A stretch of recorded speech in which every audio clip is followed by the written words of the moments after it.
What's going on, world? It's your main man, Kareem A. Rashid, the voice and the host of Clearing the Wreckage. Yes, indeed. I don't know if you're on your way to work or if you're on a lunch break or if you're on the toilet.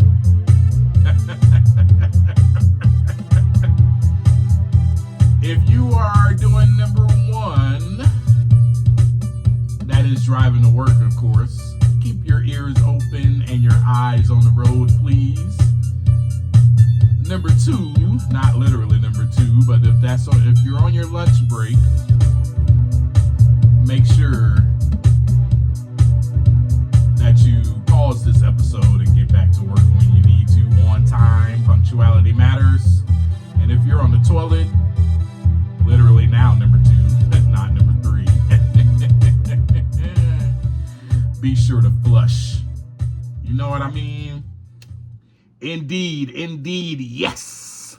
We got another great episode for you today. Today is episode 10, and we are going to discuss the power of journaling.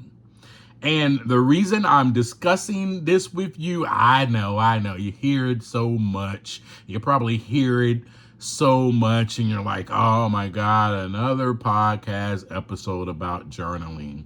Oh, another audiobook about writing something down. OMG. Well, obviously that means it's very, very crucial to you clearing the wreckage in your life, to you growing and evolving and becoming a mature version, an authentic version of yourself. So let's begin with, I had no clue, first of all, that writing these things down, my thoughts that is, would help me see, oh my gosh, this is how I think.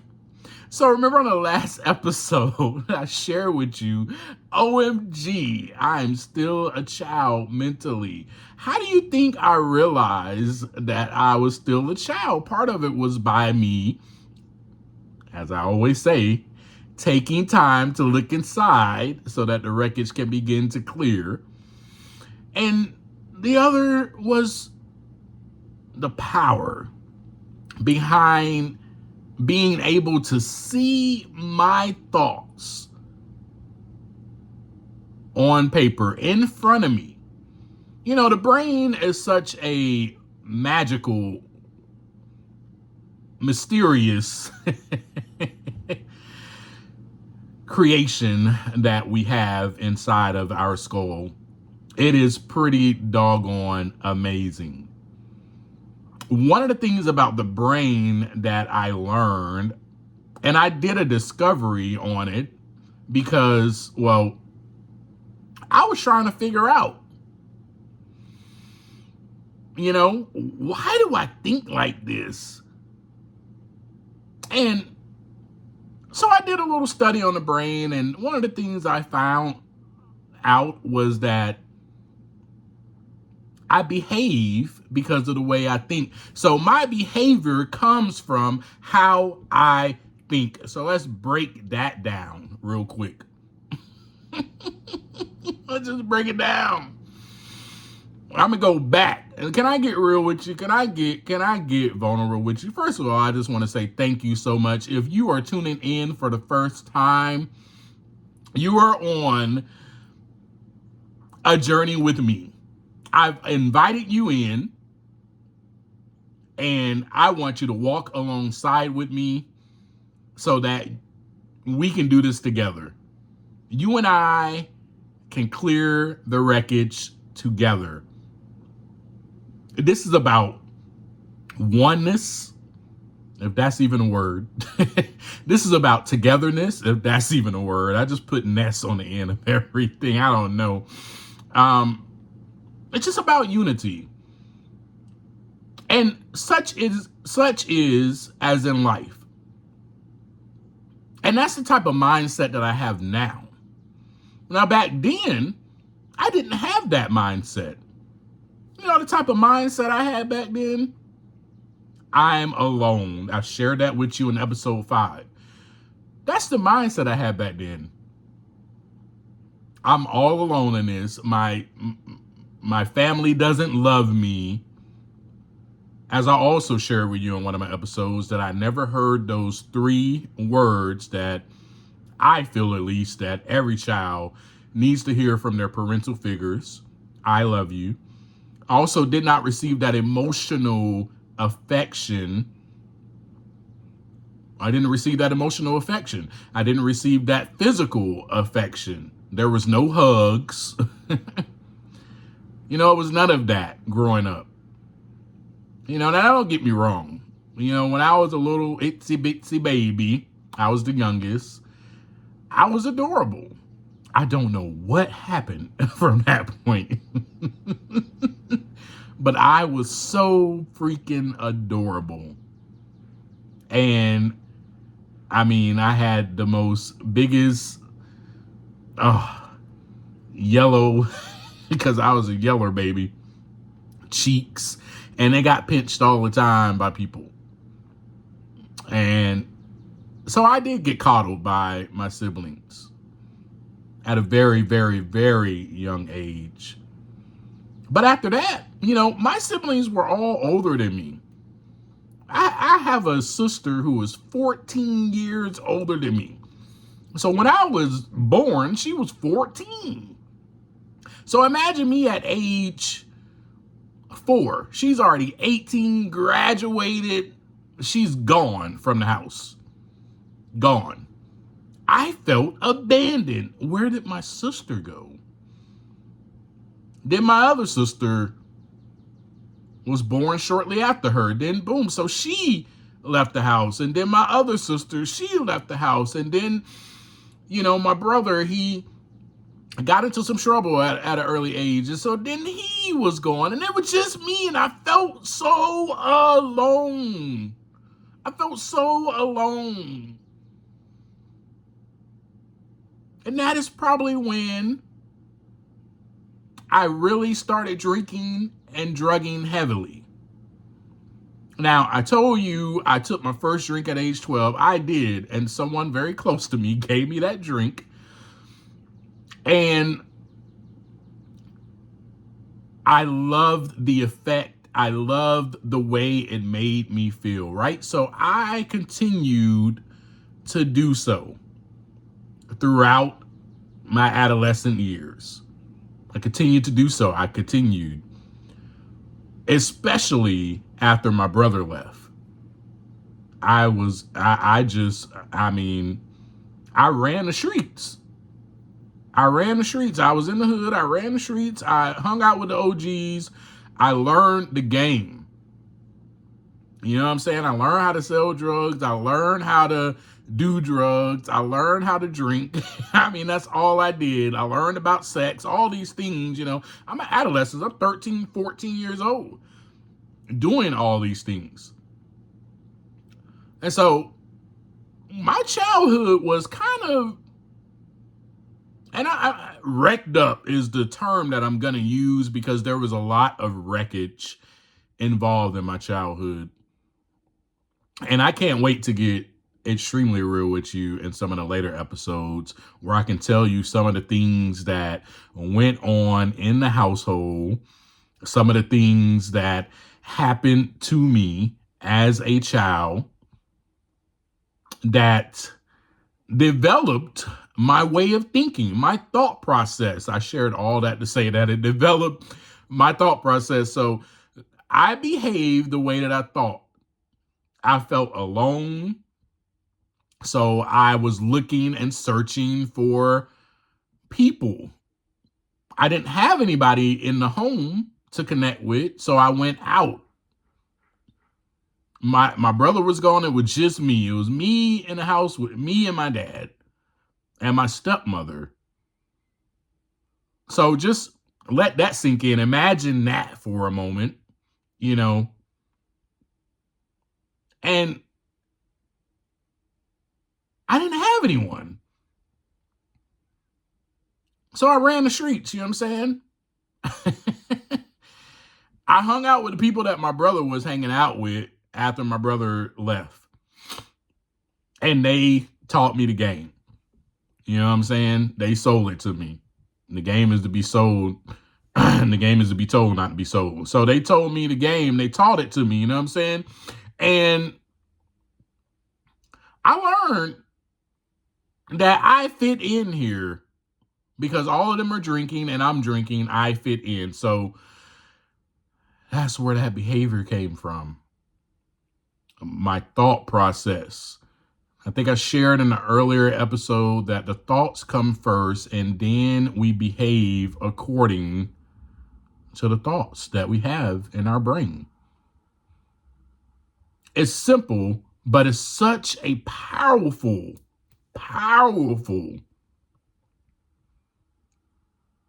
thing that we have up there behind our skull. It's powerful. It drives us. There's desire inside of my mind. There's feelings. There's the knowledge. So the cognitive would be the knowledge. And the knowledge that I had came from experience and it developed into belief. And the experience was, oh man, when I drink, oh my God, this feels really great. Oh, I fit in with everybody.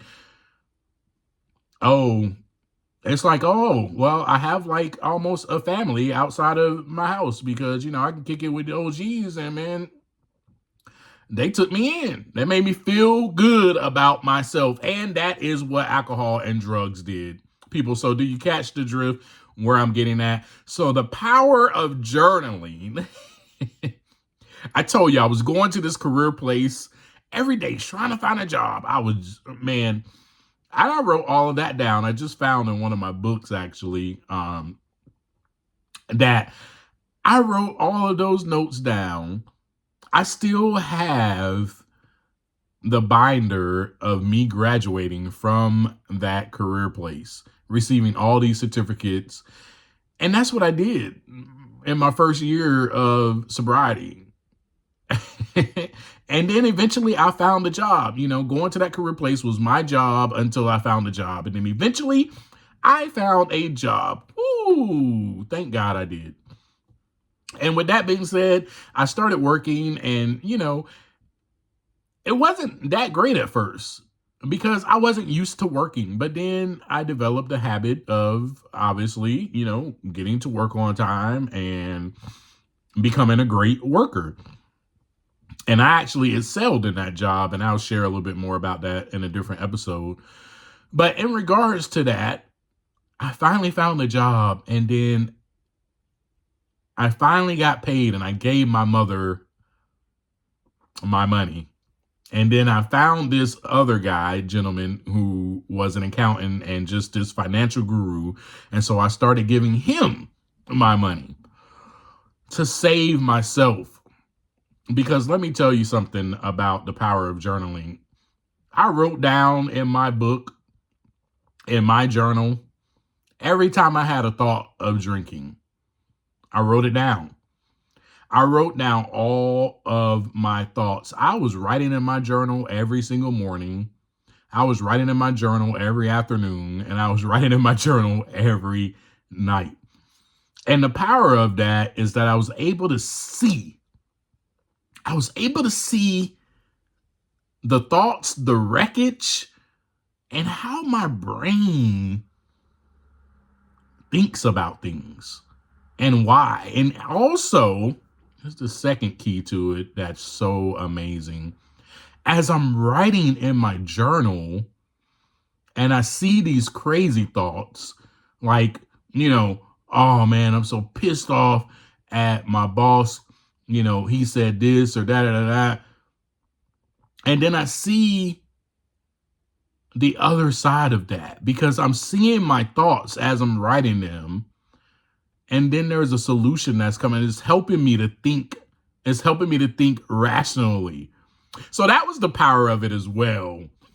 And I wanted to share that because I know you're probably just like, all right, well, you're just telling me an episode about, you just were writing in your journal. But that's how it helped me. Clear the wreckage, y'all. That is how it helped me, because I was writing down things, and then I was able to see that's a bad thought. Change it. And those good thoughts would come in, and I would write those down too. And then I was able to find a solution to my wreckage in my brain that was coming out on paper. And I was able to discover that about myself. I was able to discover about myself. So it was a whole process of self-discovery. I discovered about myself that, man, I am wrecked up inside my brain. I have all these irrational thoughts, you know. I had worthless thoughts. I felt worthless. I felt like even when I was trying to find a job, I felt like I'll never find a job. Who's going to hire me? Man, I have this on my record. Nobody wants to, I felt defeated. I didn't share that with you. I mean, it took months and months and months before I found that job. And I felt so defeated just going to this career place every single day. I'm like, man, I want a job. I want to be a different person. I want to be that person that takes care of myself. I don't want my mother taking care of me. I am trying to clear the wreckage. Right? Remember I shared that in the last episode with you? I'm trying to become a different person, a better version of myself. I'm now sober and clean. I don't want to be the same person that I was. Now I don't have the solution, which my solution was grabbing a drink and drugging. Now I don't have the solution. What is a better solution? How about writing down my thoughts? Oh my gosh, I want to drink right now. Write that crap down. Write it down. And when I would put it out there, it's something about putting your thoughts on paper. It's like you're letting it out and you're putting it into the atmosphere, and then it's going away. Because when I would do that, I no longer had the thought of drinking. When I would say in my brain that I feel like crap, I'm never going to find a job. I should just off myself. I shouldn't be here. I want to die. And when I write that down, there's power in me putting that on paper and seeing that and me going, oh my God, you don't really want to die. You don't really want to. And then changing those thoughts and going, man, I know I just feel this way. I don't know why I feel this way. And so one of the other things that I did to find a little bit more about myself was I did a study on the brain, did a whole study on like human behavior, all of this. Like I literally did. Like I have it in one of my notebooks. I did a deep dive study on it because I wanted to know why I think the way that I think and why I was behaving the way I was behaving, right? And then I decided, because I saw my thoughts on paper, hear me out, stick with me here. This is where it gets real. I saw my thoughts on paper and I saw the erratic thoughts. I saw good thoughts and I saw negative thoughts. I saw these things and I'm like, I wonder if I need to go see a psychiatrist or something. And that's what I did. And oh my gosh, when you want to talk about taking time to look inside so that the wreckage can be clear, facing that was so hard.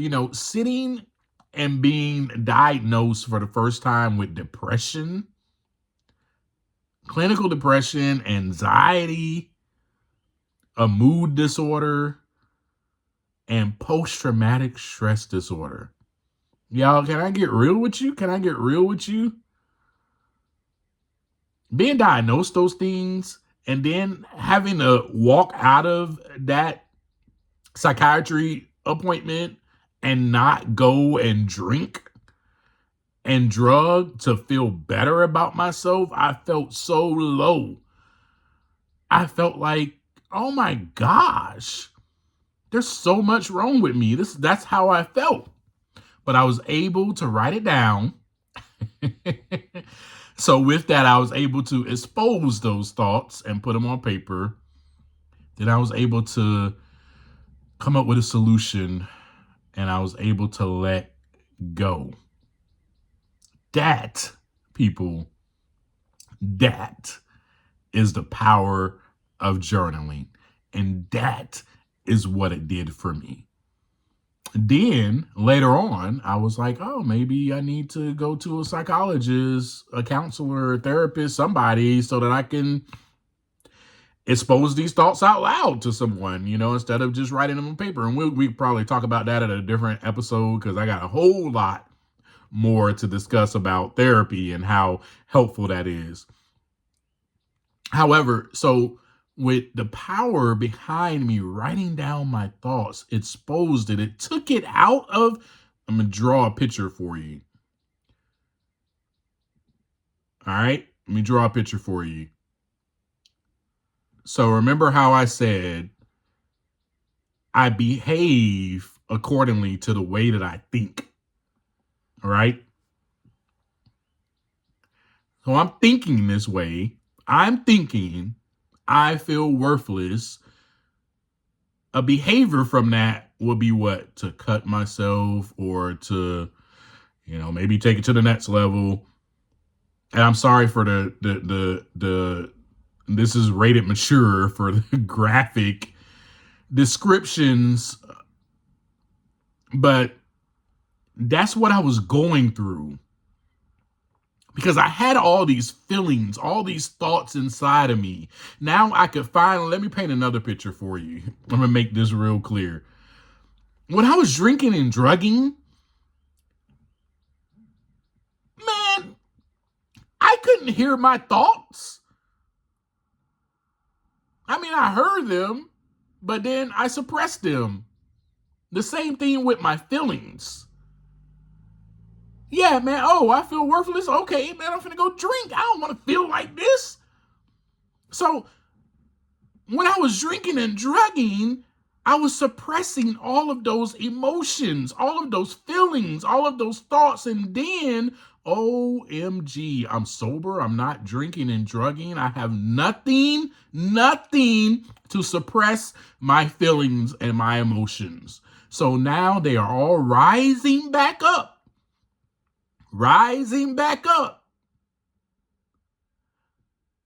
And they felt so strong, so heightened. The anxiety was high. The depression was high. I'm serious, y'all. My emotions were all over the place. So me taking a pen and pad, taking a notebook, and writing down what was going on was so powerful for me, because I was able to take those things, the thoughts, out of my brain, put them on paper, see it for what it is, and let go of it. And that, folks, is the power of journaling. And when you take the time to look inside, that is how the wreckage begins to clear.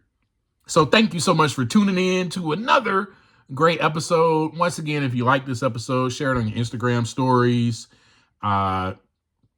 If you like this episode, send us a text, follow us, download, subscribe to wherever you get your podcast, whatever channel your podcast comes on, whatever you like listening to it on.